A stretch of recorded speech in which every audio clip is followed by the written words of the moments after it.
वहीं हमारे बीच हमारे गुरुजनों के साथ रहे, हमारे गुरुजनों के सहपाठी, वो भी संघ लोक सेवा आयोग कर चुके हैं और करके उन्होंने आयकर विभाग में, बिहार आयकर विभाग में आप देखते हैं, उनके बारे में आप सबों ने सुना होगा कि वो चीफ इनकम टैक्स कमिश्नर के रूप में बिहार से अवकाश ग्रहण कर चुके हैं, विजय शर्मा जी। और आज की तारीख में इन बच्चों की लगन की बात होती है, उन्हें वो निरंतर दिशा निर्देश प्रदान कर रहे होते हैं इन अकादमिक क्षेत्रों में, बीपीएससी यूपीएससी की तैयारी में। तो हमारे बीच समाज के दो प्रेरणा स्रोत उपस्थित हैं, जिन लोगों के विचार से, जिन लोगों की प्रेरणाओं से कहीं ना कहीं आपकी प्रतिबद्धता, आपकी तैयारी और सशक्त रूप में उभर कर सामने आए, और उसमें जो परेशानी होगी उन्हीं परेशानियों को एक हद तक जो संभव है इस प्लेटफॉर्म के द्वारा उसे दूर करने का प्रयास किया जाएगा। तो हम चाहेंगे कि हमारे जो माननीय सम्मानित अतिथि आए हुए हैं उसमें श्री विजय शर्मा जी सामने हैं, तो सर से हम आग्रह करेंगे कम से कम सर 15 मिनट 10 मिनट 15 मिनट में आप हमारे बच्चों को मोटिवेट करें। और उसके बाद हमारे बीच आ चुके हैं विकास वैभव जी भी, तो उनसे, और ये दोनों आपको निश्चित रूप से न केवल उत्प्रेरित करेंगे, मार्गदर्शन देंगे, बल्कि उनके कथनों को, विचारों को अगर आप अपने जीवन में आत्मसात करेंगे तो कोई भी चीज नामुमकिन नहीं है, असंभव नहीं है। जो हमारी अवधारणा है उस अवधारणाओं के साथ आप निश्चित रूप से अपने जीवन में सफल होंगे।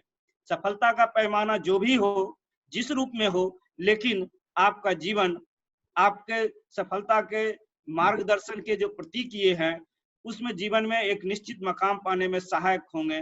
तो इन विचारों के साथ हम आग्रह करते हैं श्री विजय शर्मा जी से कि सर आज हमारे छात्रों को और हमारे अतिथि, आगत अतिथि सब जुड़ चुके हैं, अपने विचारों से अनुग्रहित करें। धन्यवाद अविनाश जी। मेरी आवाज आ रही है? जी सर, आ रही है सर। हाँ, धन्यवाद। ये मैं चंद बिंदुओं पे अपने विचार रखना चाहूँगा। मैं समझता हूँ कि जो भी छात्रगण हैं जो इंटरेस्टेड हैं वो इसके बारे में सोच सकते हैं। एक पहली बात सर्वप्रथम मैं ये कहना चाहूँगा कि वेबिनार की बात हम लोग कर रहे हैं, ये एक ऐसा प्लेटफॉर्म है जो आज के दिन इसका कोई विकल्प हमारे पास नहीं है।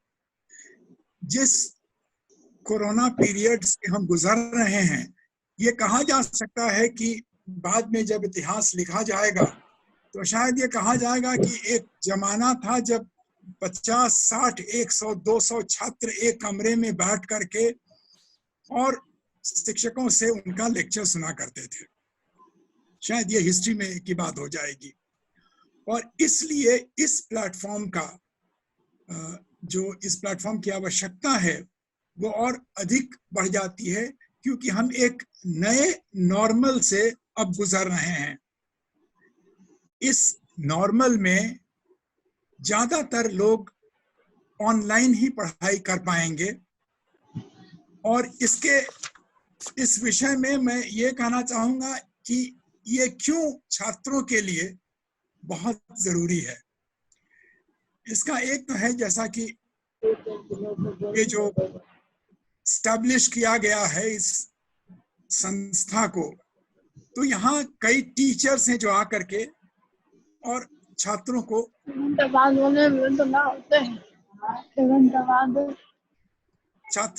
लेक्चर देंगे।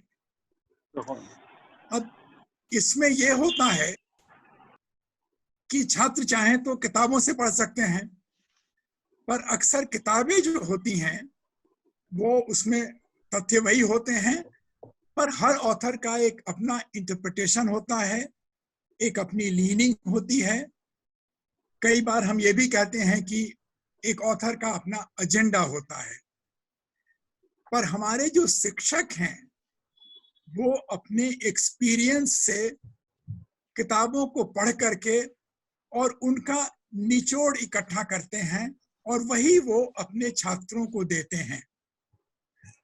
तो हमें क्या मिलता है कि जितने भी ऑथर्स हैं उन सब के जो व्यूज हैं वो सब हमें एक जगह मिलते हैं, जिसकी आवश्यकता बहुत ज्यादा होती है हमारे कॉम्पिटिटिव एग्जामिनेशंस में, जहां की हमें ये सोचना पड़ता है कि अधिक से अधिक चीजों के बारे में अधिक से अधिक जानकारी हमारे पास हो, तभी हम अच्छा कर पाएंगे।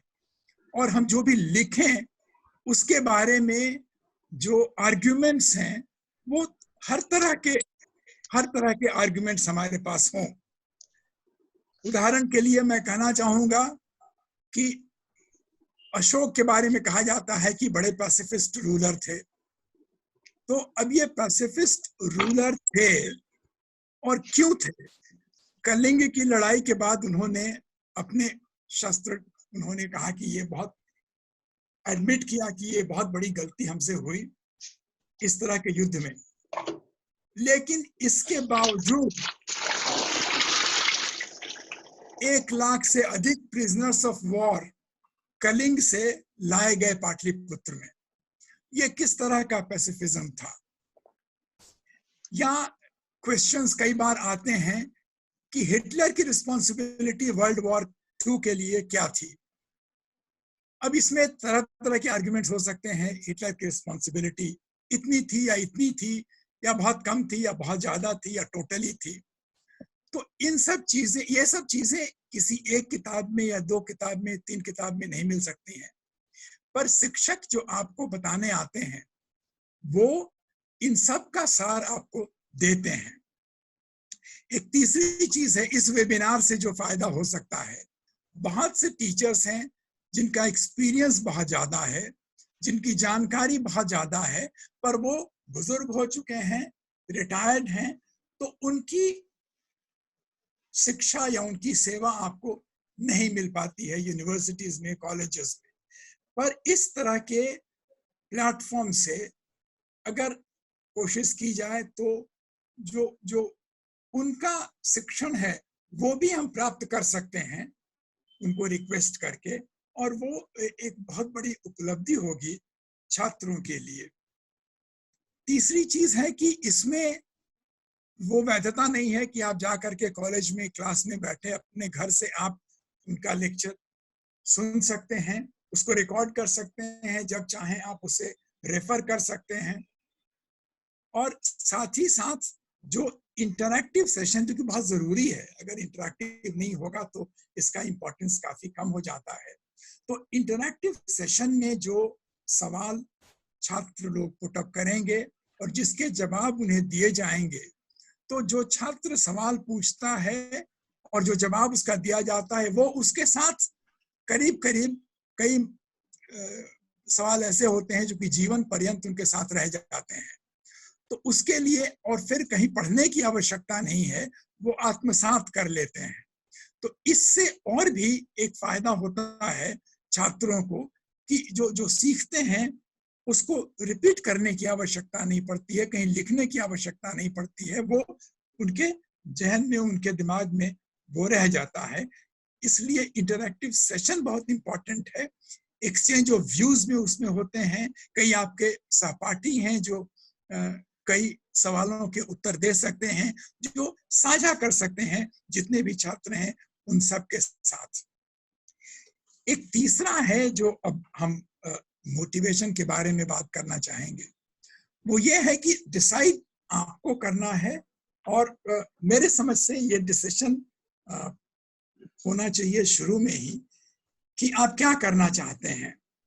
आप यूपीएससी देना चाहते हैं, आप बीपीएससी देना चाहते हैं, कोई अन्य इम्तिहान के लिए आप तैयारी कर रहे हैं, तो वो जो कहते हैं कि एक साधे सब सधे, तो इतने कॉन्सेंट्रेटेड आपको होना चाहिए कि आप उसके सिलेबस जो है, जो आपको पढ़ना है, वो हर समय आपके दिमाग में रहे, और आप उसी से संबंधित जो जितनी चीजें आपके सामने आती हैं उनको आप एकत्रित करें, अपने साथ रखें और उसको बराबर अपने आप को सेल्फ असेस करते रहें कि कहाँ तक हम पहुंच पाए हैं, कहाँ तक हम जान पाए हैं इस चीज को, और उसी को आप सामने रख करके अगर तैयारी अपनी करेंगे तो डेफिनेटली ये इम्तिहान जो हैं वो ऐसे हैं कि आप अगर लगे हुए हैं तो ये कोई बहुत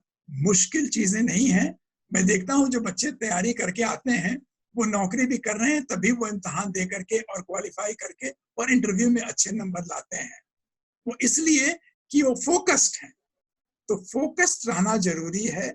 आप इस प्लेटफॉर्म पे भी आ रहे हैं तो जो चीजें डिस्कस की जा रही हैं उसको सुने और कभी भी अपने को रोके नहीं प्रश्न पूछने से, क्योंकि वो बहुत जरूरी है। जब तक आप प्रश्न पूछेंगे नहीं, क्योंकि ऐसा है नहीं कि हम लोग जितने भी लोग सुन रहे हैं वो जो चीजें कही जा रही हैं वो सब हम जानते ही हैं। ऐसा भी नहीं है कि जो सब बातें बताई जा रही हैं हम उससे अग्री करते हैं। तो जहां डिसएग्रीमेंट हो वहां जब तक इन चीजों को सामने नहीं लाएंगे, जब तक ये इश्यूज उठाएंगे नहीं, तब तक हम उसको अच्छी तरह से समझ नहीं पाएंगे और उसको आत्मसात नहीं कर पाएंगे। ये चीजें बहुत जरूरी हैं। तीसरी चीज की जो बुक्स हम पढ़ते हैं इस तरह के डिस्कशन में, जो आपके टीचर्स आएंगे वो ये भी बताएंगे कौन सी किताबें ज्यादा बेहतर हैं, किनको आप पढ़ के ज्यादा कुछ कलेक्ट कर सकते हैं, ज्यादा कुछ ज्ञान प्राप्त कर सकते हैं। इन सब चीजों को ध्यान में रख के मुझे लगता है कि ये एक तो प्लेटफॉर्म बहुत इंपॉर्टेंट है, और दूसरा कि आज के युग में हमारे पास इसका कोई विकल्प नहीं है, और तीसरा कि मैं अनुरोध करूंगा अविनाश जी से या जो लोग ऑर्गेनाइज कर रहे हैं कि जो रिटायर्ड टीचर्स हैं उनको भी इससे जोड़ने का प्रयास करें ताकि स्टूडेंट्स को अधिक से अधिक लाभ हो सके। धन्यवाद।